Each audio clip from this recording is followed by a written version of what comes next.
Step into the world of success with your brand amplified, the ultimate podcast designed to unravel the intricacies of thriving businesses.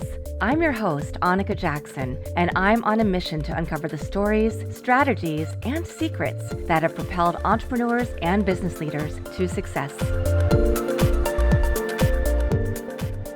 I am thrilled to have somebody I've met recently and am in love with the product that they have, Maestrix.ai. Guillaume Dumortier, thank you so much for being on the podcast today.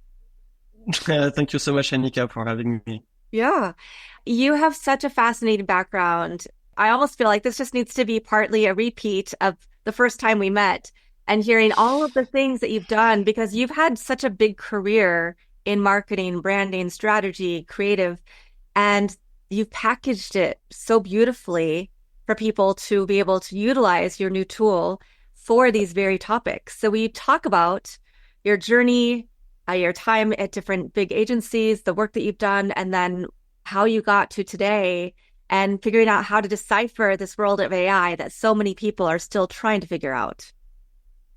Oh yeah, that's do you have 3 hours? Yeah, I know. I know. This will be part one. We'll just say that. No. I try to compact and in advance. Excuse my French if it's sometimes too lengthy to get to the point, but I'll do the best I can. Yeah, no. So little bit about me. I've been working 20 plus years in marketing. But the interesting thing is that I started with the old former traditional marketing for FMCGs, where it was product marketing, but for retail, So we're talking about L'Oreal products. We're talking about Red Bull.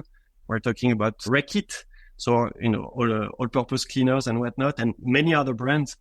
And so it was rather on the in-house type of thing. So I was really, junior brand manager, assistant brand manager. So that was really about packaging, validating the text on the packaging with legal, operating the discounts at national level. But that was interesting. And then in 2007 is when I made the switch. I had the opportunity to come to the US and I'm in Silicon Valley to be the deputy head of the US office of Bouygues Telecom, which is the third French national carrier.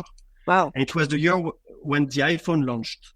So there was a completely pivotal shift in terms of, services and mobile economy as a whole. But more importantly, at the marketing level, that's where, from 2007 to 2010, 12, the shift of marketing, the democratization of social media as a new kind of a branch of marketing and really kind of superseding, almost to the point that digital marketing equals marketing, And yeah, so kind of delving into this kind of a technologization of marketing, and the MarTech category has been exploding a little bit like today. AI tools are exploding, which reminds me of that age. But yeah, so already kind of a nice packaged intro of where I'm coming from and where I put my eyes. Yeah. Well, and what took you from obviously having that background, that base of knowledge about brand, all of the different aspects people need to consider in their business model and their strategy, and even the packaging. And as you said, being the brand manager and then being able to move that and shift that into being at the forefront of the digital marketing ecosystem and MarTech. And then now seeing all the changes happen today. So what took you from moving to Silicon Valley, working, for this big telecom at the forefront of the iPhone, into where you are and how you've decided now to launch your own product? So it's a 10-year story from that, but I'm going to go very fast. So after 3 years for the telco company, I was very pumped by the energy of founder. I mean, it was the Silicon Valley kind of IV that you get, and you want to undertake something. You know what I mean? It's like do something.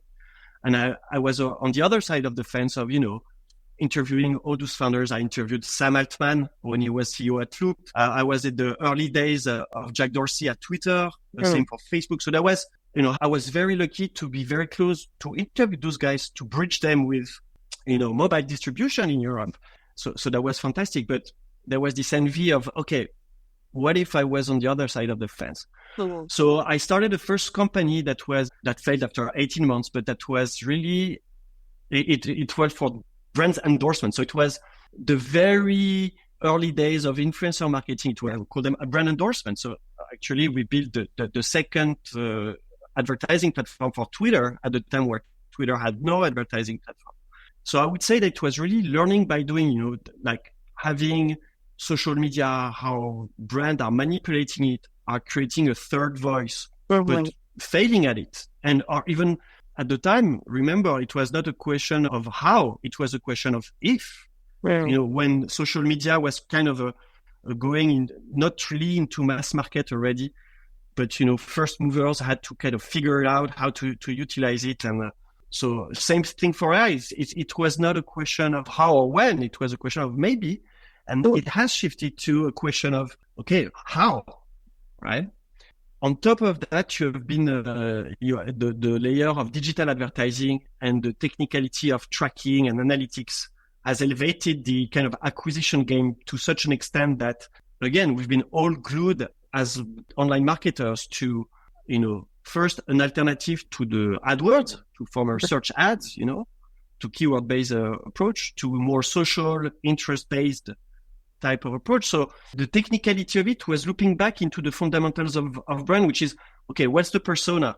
What's the problem I'm solving? Yeah.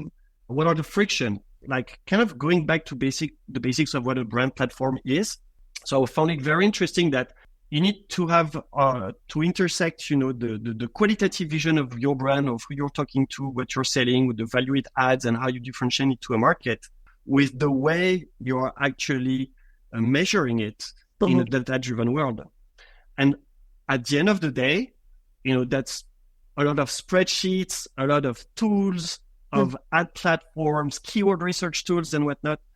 And fast forward to a year ago when AI kind of made a splash, right. all of the sudden, you had access to this massive amount of information, structured, and even better with having, all those frameworks and tactics and strategies that I've kind of ingested and kept documentation about. Well, all of a sudden I could kind of play around and have this magic wand effect that everybody experienced at the beginning.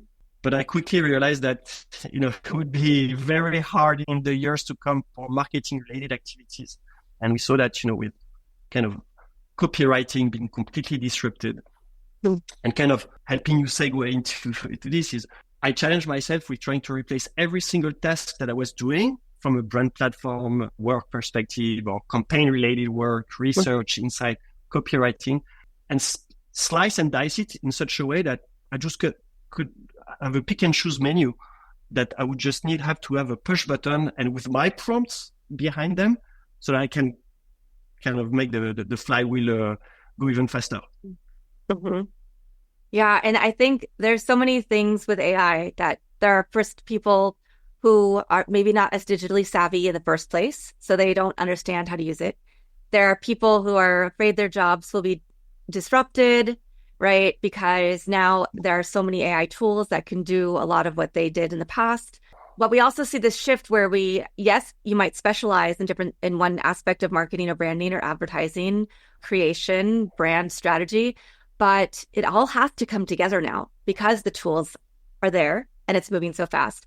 And so then there's the other side, which is the entrepreneur who has the idea, but doesn't know how to do all of this work, doesn't know how to get started, might know a little bit about who they want for an audience, might know, a little bit about their competitors, but doesn't understand the whole ecosystem. And so that's really where Maestrix has come in. Is that correct? Yeah, no, I mean, a couple of remarks here. As a general rule, and because I've worked with a lot of startups for pre-seed, seed, Series A, it's hard to be small. Right? It's hard to be small as a solo founder.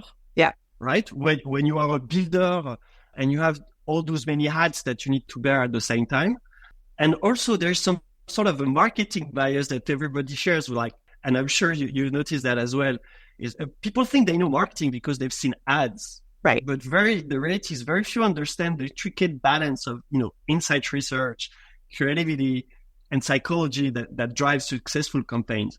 And I think that there's this kind of a realization where when you think you kind of know, but there is this all of, technicality and, framed approach and scientific approach to what a brand is and how you build a brand.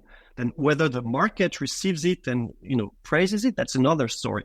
So there's this kind of a bias of everybody knows about marketing, but actually very few know how to think, to think of it even before executing it. Right. Second observation is like, especially in this market, small teams and solo entrepreneurs, they're very much budget constrained.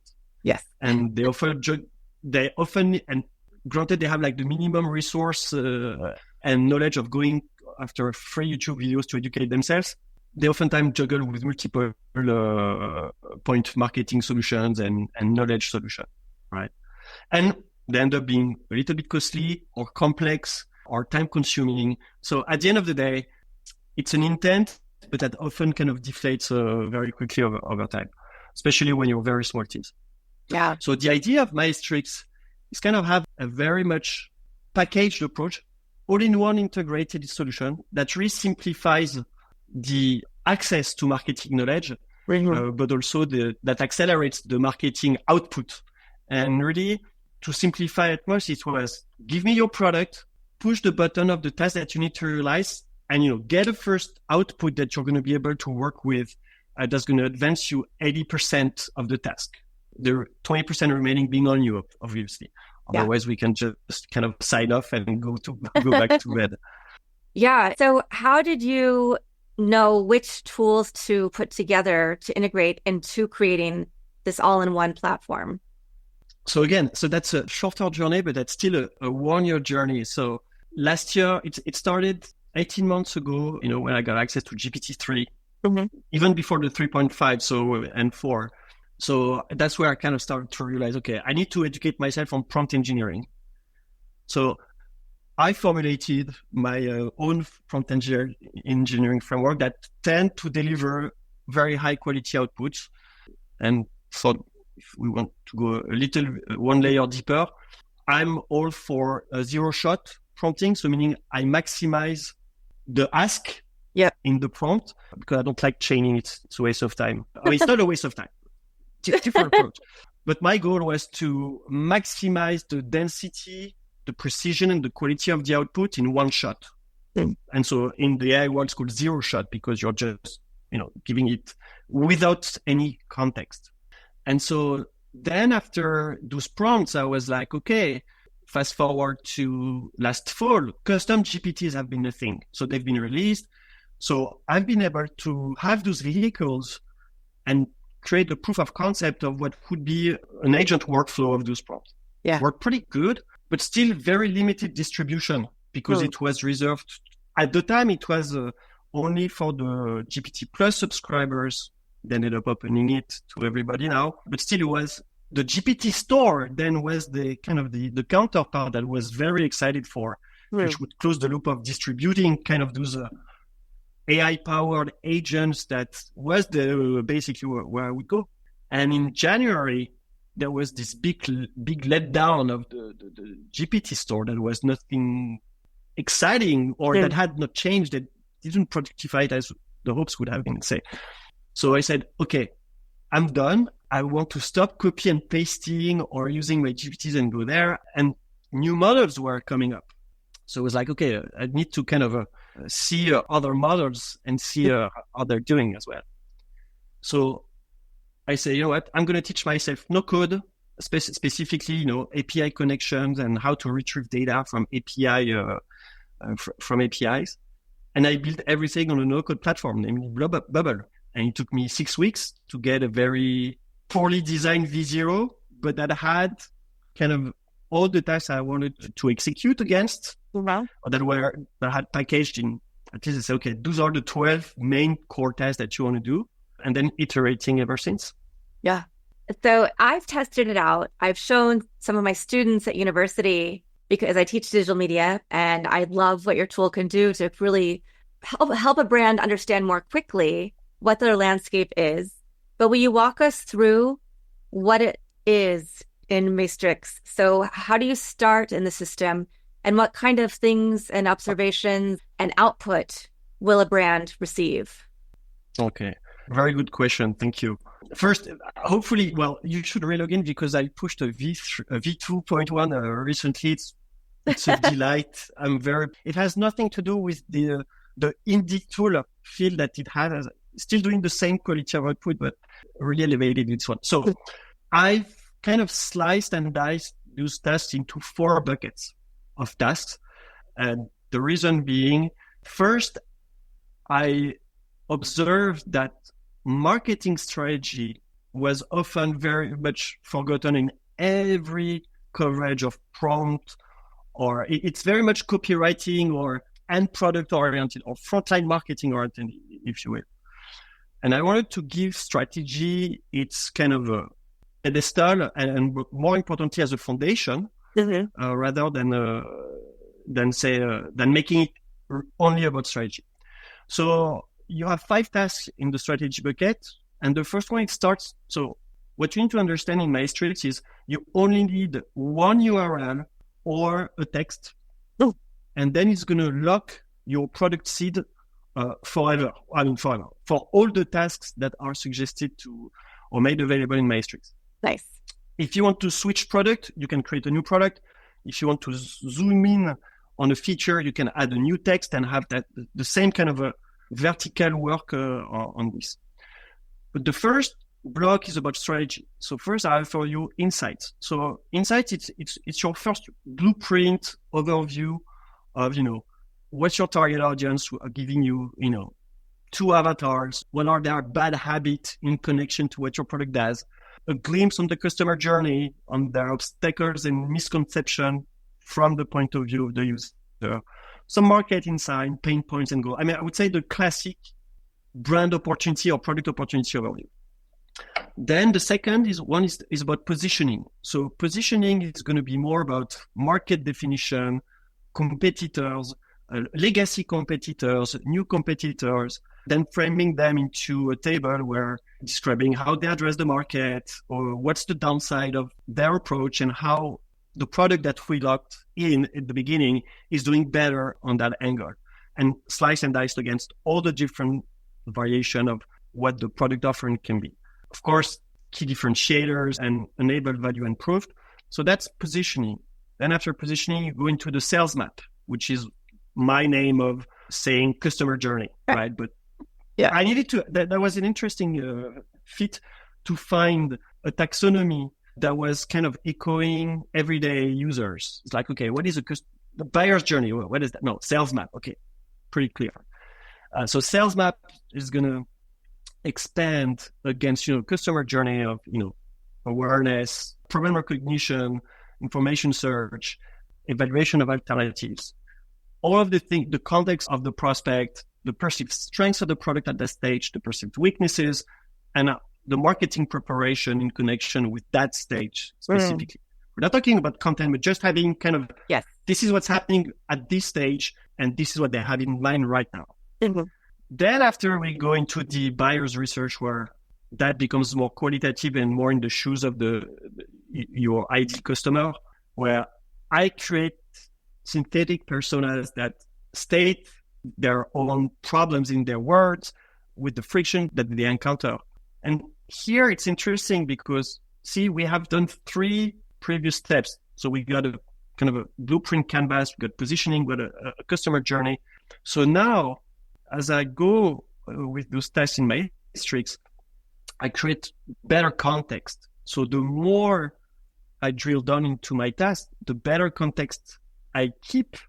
And so the more precise and refined the answers are. You still can regenerate or edit as you will, but that's what's one of the benefits of locking, the product being the same every single time, regardless of the task, and then ingesting those results into a bigger context for that seed, so that every task become more knowledgeable about the previous ones. Yeah. That makes sense. Yeah. So what you're talking about really for those who, maybe are starting a brand, but haven't looked at the whole journey is the awareness, the interest, the desire, the action, life cycle, and the sales map.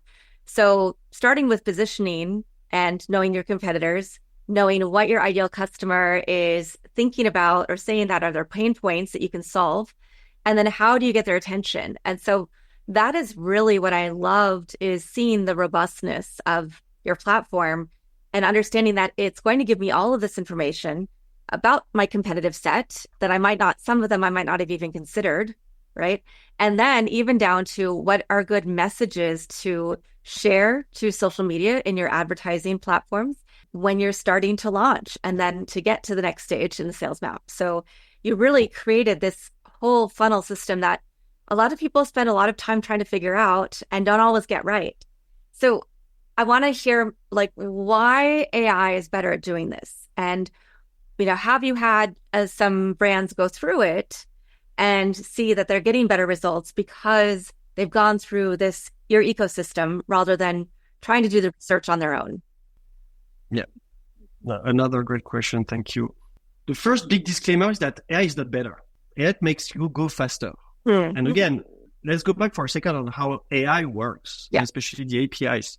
So the AIs are modeled, so they are pre-packaged amount of knowledge that you can query, and the fact that it is structured and marketing, and that's where it's interesting to realize that marketing is a science to the extent that the frameworks, when summoned, they're recognized by the model. If I talk to you about the IDA model or the PAS outreach model or the hooked model by Near AI or, yada, yada, yada. It's really, that's what I found fascinating with it. For the first time, I had this realization that marketing was truly a science because I could organize and structure stuff that is for most of people in the creative side. But no, you can actually structure. And I think that structure and formatting, whether it's strategy or tactics, is the first kind of a foundation. The second thing I would say is, let's not forget that we are humans and we are the ones that should make the call. Yeah. At the end of the day. So it's great because AI is great at generating outputs. And I think what my promise is going to advance you 80% of the marketing task. And the 80% is important because I'm using the best frameworks. I'm using not the best, the ones I know, but 20 years of marketing makes it something, non-negligible. But then you have the critique. You have to critique the AI.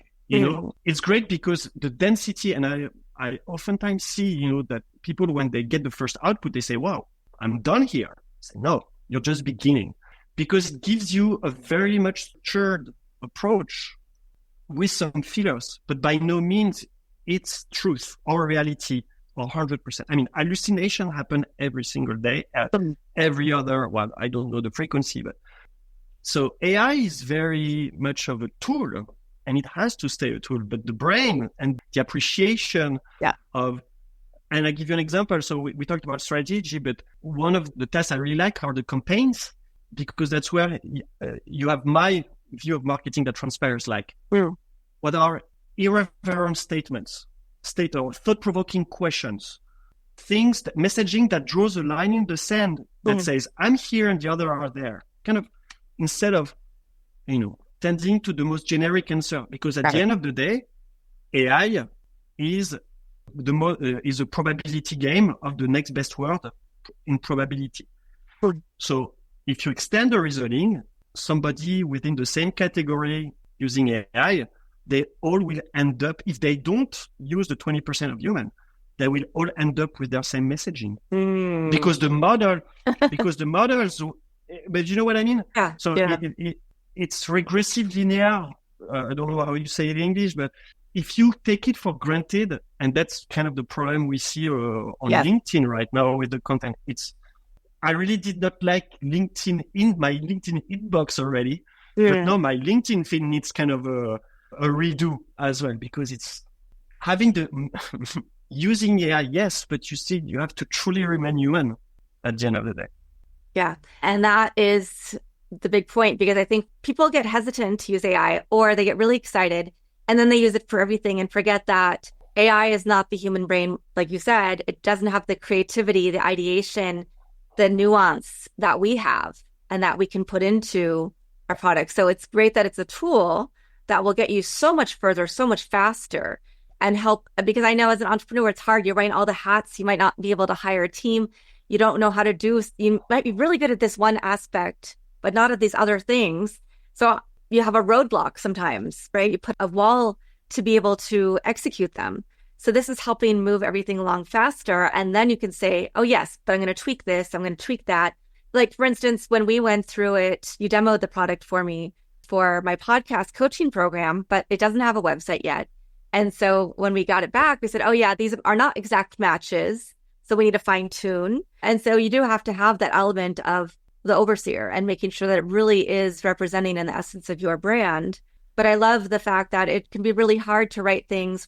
People get used to saying, oh, my product is fantastic and here is why you should buy it.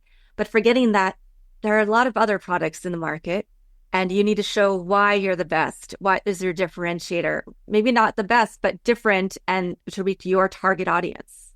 Oh, definitely. And I think the main takeaway is, it's been often said that there is no silver bullet in marketing.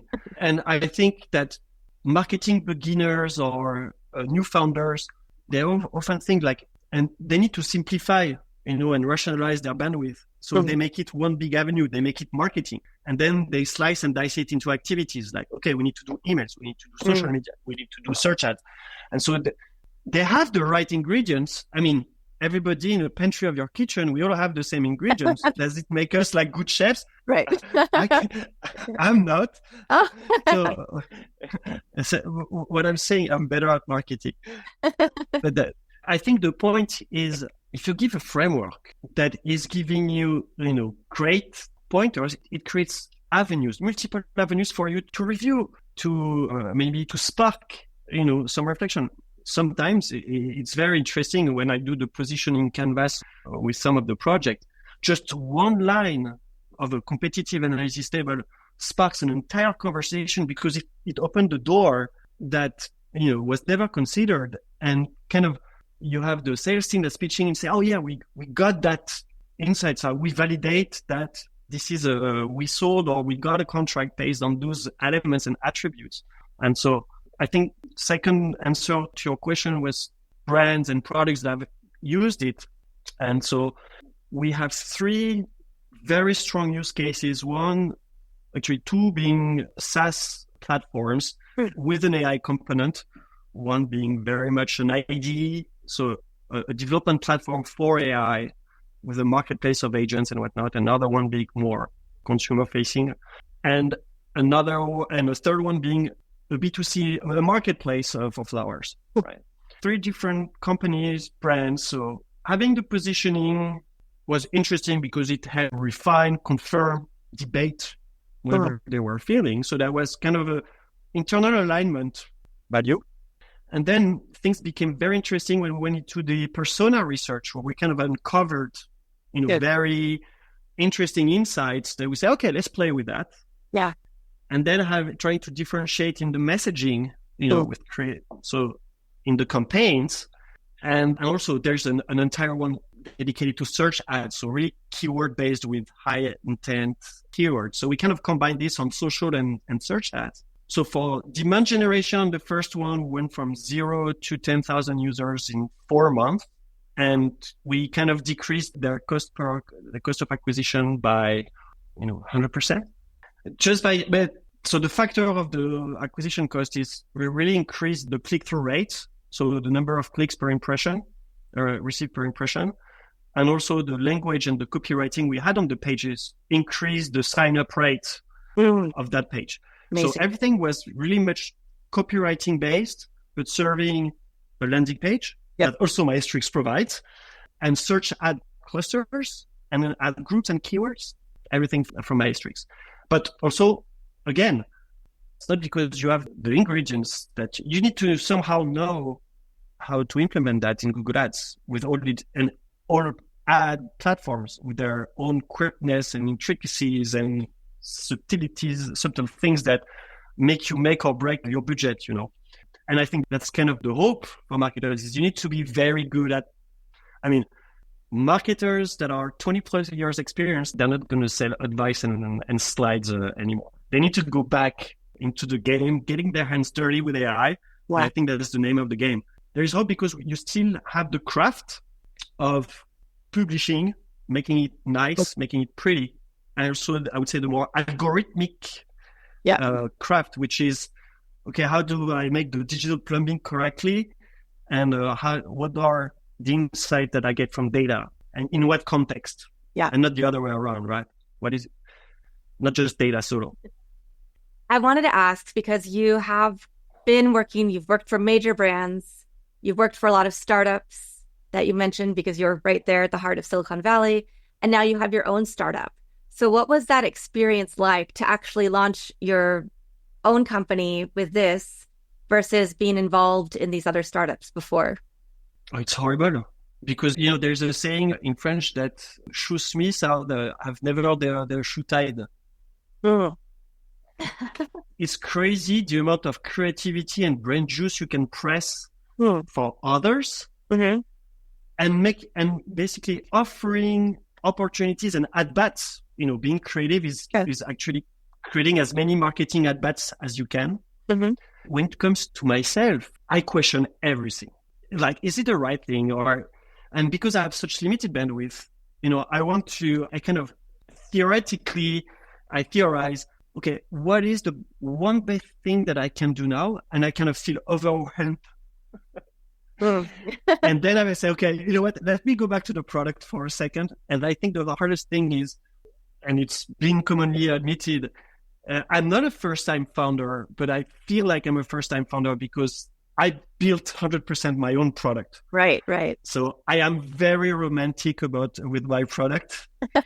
And that's why I very much tried to make it as good as it possibly be for me to look at it and say, okay, that's good. People will use it. And UI UX will not feel indie. It's legit. Kind of, oh, that's legit. Yeah. Even though before, I think when I showed it to you, it was already a second version, but it still had this indie feeling. And now it's like really proper pro, like, Wow. And I've added a couple of cool things. So I had this image generation that was kind of buried in a big list. Now I made it its own workspace where you can generate, very nice pictures. And you have kind of a very cool assisted prompts, again, from my knowledge of Midjourney and how I did things. And there's another one, which I call it the mirroring, or it's the copycat. Let's say that there is a fantastic copy that you like from somebody you follow on LinkedIn or your newsletter that you really like the structure and format and tone. Well, you just copy and paste it.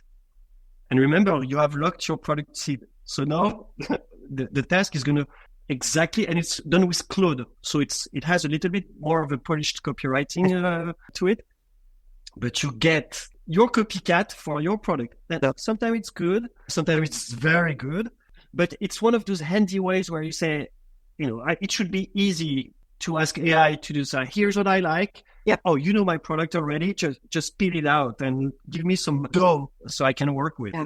I remember when we did this process, there was a really great image that came up and I said, I want that image. So yeah. I can't remember if you sent it to me yet or not, but if not, then I'm going to make sure I get it after interview. Well, you can replicate it easily. I remember the combination, or I can go back in the database. But that's the perk of owning 100% your product. I mean, on that note, I truly believe in the tale of the billion-dollar small team AI-powered company. Mm. It's not that obviously, the future will tell us, but it's so easy to move forward, removing the marketing hurdles from a marketing guy. But it's fascinating how enabling it is. Okay. And I see a future where more and more of the younger generation will build those embryos of companies or product services tailored to their exact needs, or for community of needs or community of individuals. I can see already it happening with AI marketing tools. I was trying to find, competitors to Maestrix, and it was very hard to find them beyond copywriting, meaning removing the Jasper and the other one, the copy.ai's and whatnot. But for instance, Benson.ai, it's a fascinating one, very much centered around copywriting from a guy, I don't even know, but he has his copywriting track record. So is the new micro agency model. Mm-hmm. I'd hate to hear about kind of the drop shipping trend or all those guys I hate online that did very wrong to marketing agencies and services about drop shipping, e-commerce, or get rich things, or prompt buyers, you name it. It's, hopefully AI marketing is not going to go that way, but unfortunately, marketers do ruin everything in the end. So, yeah. From a marketer, you're continuing to iterate to make your process, your product even better and better. What do you see as your next step? Is it just to continue that journey? Is it to do more on the marketing side to get it out to the ideal customer? And who is your ideal persona for your product right now? So, again, that's a very, very good question, because it stretches from the solo founder or very small team. So solo founders, rather technical, who has no clue about marketing, who has very few marketing knowledge, up to a CMO second brain type of copilot or best kept secret agent, on the side. And in the middle, agencies. Because obviously, well, what's great is you have an entire ecosystem of marketing tasks when you have one product. But when you're managing 5, 10, 20, that becomes, the productivity gains are, I think that's for agencies, that's where I see value. I mean, I'm sure that agencies will see my tools, wish they had built it. And maybe they're building it because they have developed their own prompts, and that would be fair game, right? Yeah. So I think at the beginning, I'm still, the product is built is great. I'm making it robust and pro enough for it to live its own life and have it as a very nice tool that is SaaS and that has the playbook for it, right? That is marketing power. But I think I'm more interested right now in building the hybrid model of agency, which is, this is a great tool for people who are from 0 to 1. But sometimes you have, even if you give them a tool and give them the references and the framework, still too much for them. And instead of having the hefty price tag retainers that you would get from an agency, or having to go after a freelancer, or a kind of a vetting process of an Upwork or a Fiverr kind of for one-off tasks, there is now a way where very efficiently, meaning total combined, in 8 hours, you can do the job of a full marketing agency, removing videography and true content and true, I would say, media creation. Composite and Gen AI is another thing, but it's still important in my opinion. Yeah. So there is a way where you can package this in a very much concentrated way and goes 10x faster. Yeah.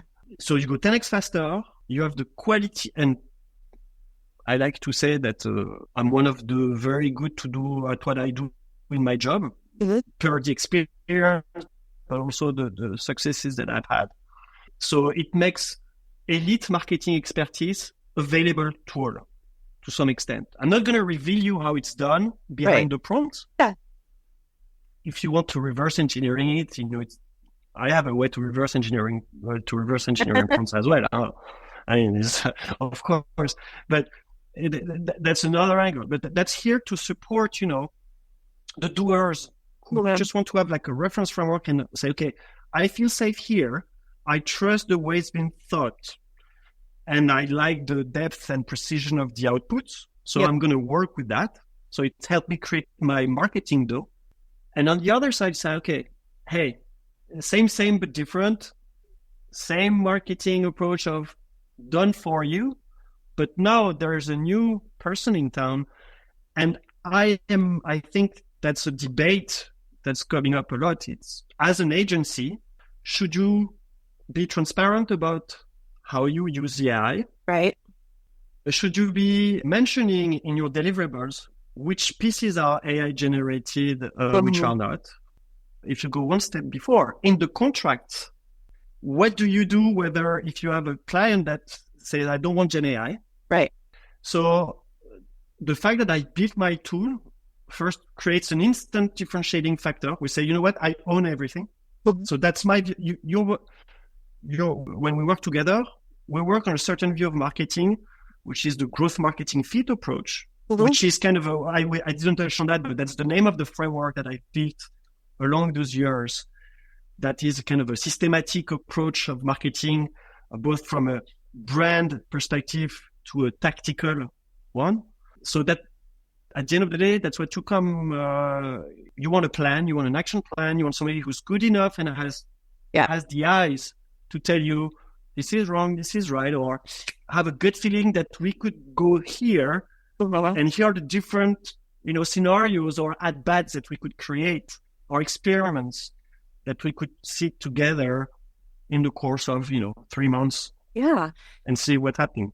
I love that model because of your background, because you have the expertise to back up, not only as the creator of Maestrix, but also in the field. And I think that's what we see is a lot of people who don't have that level of expertise are now the marketing experts, right? Because they think they can turn a couple of dials. So I love that. And I think that model is going to set you up really well for success with this. I know we have a special offer for the audience, right? Because you have different levels. People can do a freemium where they get a few trials, and then you have subscription models. Yes. Yeah. So for you, there. So the first one we can do is first is have double the freemium tasks. Typically, you start with 5 freemium tasks, so that allows you to kind of pick and choose. Yeah. And you say 5, well, that's not much, but wait and see the depth of the output. I think that it's pretty worth it. So first off the bat, listener of your pod can send an email at hello@Maestrix and reference the podcast. I'll double, those freemium to 10. So just they can play more.